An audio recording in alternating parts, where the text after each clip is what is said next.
ابو سعید خدری رضی اللہ تعالیٰ عنہ نے بیان کیا کہ ایک دفعہ رسول کریم صلی اللہ علیہ وسلم نے خطبے میں فرمایا کہ اللہ تعالیٰ نے اپنے ایک بندے کو دنیا اور آخرت کے رہنے میں اختیار دیا کہ وہ جس کو چاہے اختیار کرے۔ بندے نے وہ پسند کیا جو اللہ کے پاس ہے، یعنی آخرت۔ یہ سن کر ابو بکر رضی اللہ تعالیٰ عنہ رونے لگے۔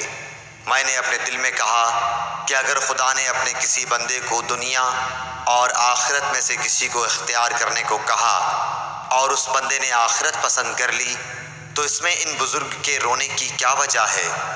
لیکن یہ بات تھی کہ بندے سے مراد رسول اللہ صلی اللہ علیہ وسلم ہی تھے، اور ابو بکر ہم سے زیادہ جاننے والے تھے۔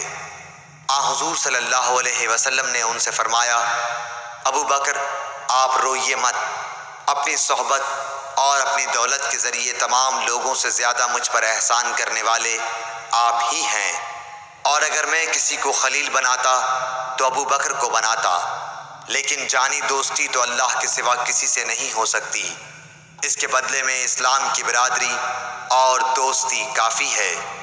مسجد میں ابو بکر رضی اللہ تعالیٰ عنہ کی طرف کے دروازے کے سوا تمام دروازے بند کر دیے جائیں۔ صحیح بخاری حدیث نمبر 466۔